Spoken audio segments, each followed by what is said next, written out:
If you are preparing for the IELTS speaking test, you know that part 3 can be the most challenging section. It is where you need to discuss abstract ideas and provide in-depth, well-structured answers. But don't worry, today I am going to show you exactly how to tackle part 3. So let's get started.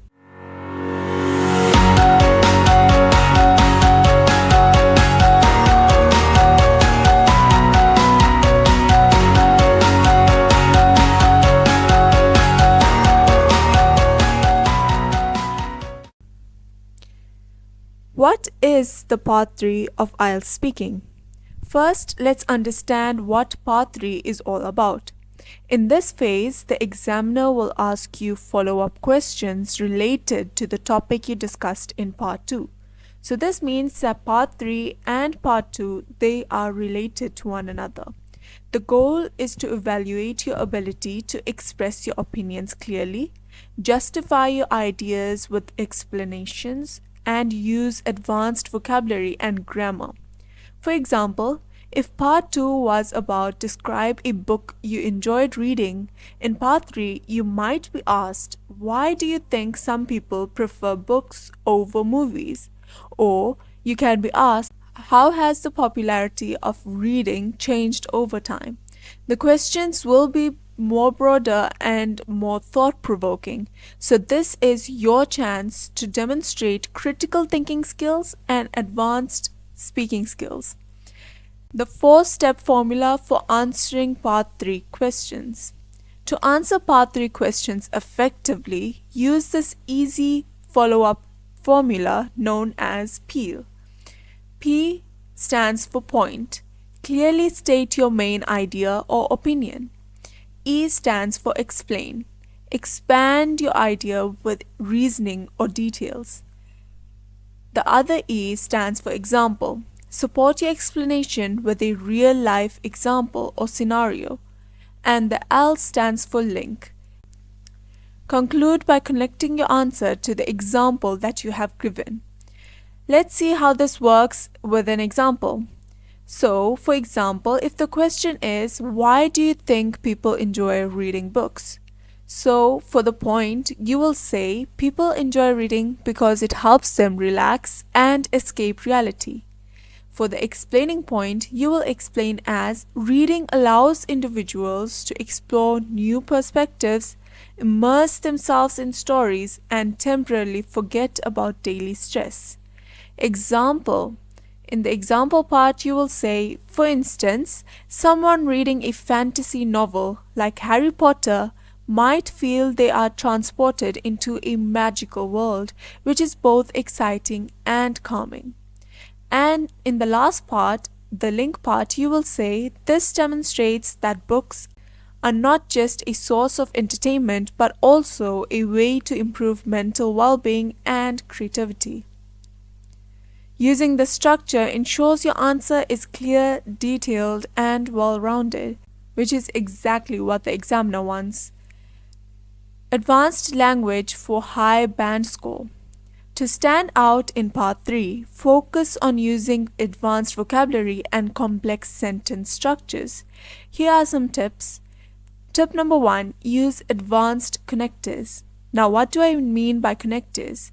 Connectors are basically conjunctions, for example, and, but, etc.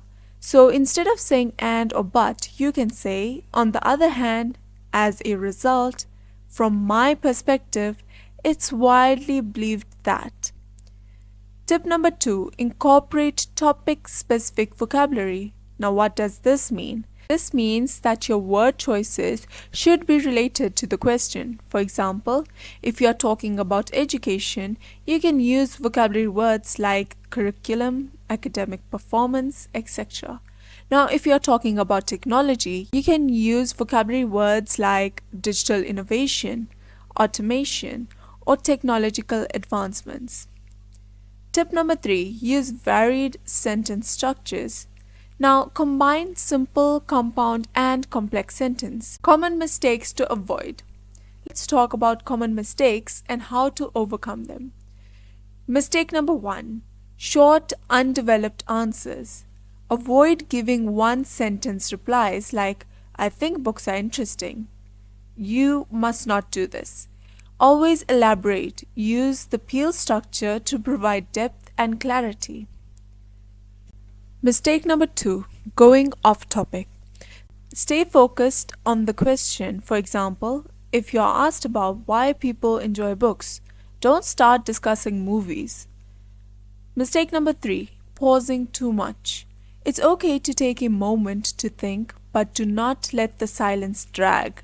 Use natural fillers like, that's a thought-provoking question, or, well, let me think about that for a moment. Practice questions with examples. Let's practice a few common Part 3 questions together. Question number 1. Do you think people read more or less now compared to the past?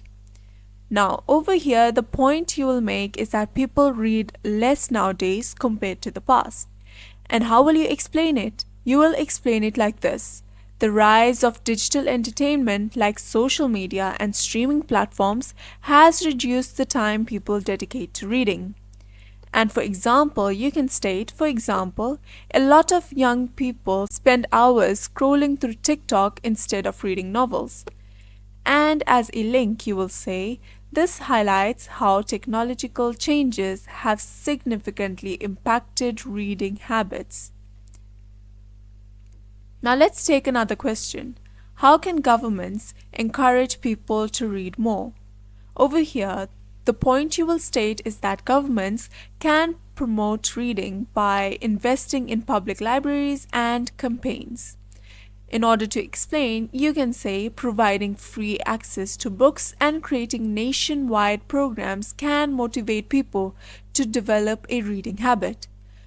In the example part, you can give an example like this. For instance, the UK's Reading Together initiative encouraged families to read daily. Now, as a link, you can say, such efforts can foster a culture of reading and improve literacy rates. Now, the final tips for success. Here are my final tips to ace Part 3. Tip number 1, be confident.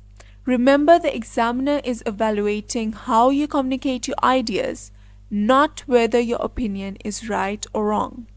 Tip number 2, stay calm and composed. Take a deep breath if you feel nervous. A steady pace and clear pronunciation can make a big difference. Tip number 3, practice regularly. Record yourself answering practice questions and analyze your performance. And that's it, your complete guide to mastering Part 3 of the IELTS Speaking Test. Remember, practice makes perfect and confidence is the key. If this video helped you, please like, comment and subscribe for more IELTS tips and tricks. Share your answers to the practice questions in the comments below. I'll review them and give you feedback. The PDF note for this lecture will be given in the description as well as in the comment section. Good luck with your IELTS journey and I'll see you in the next video.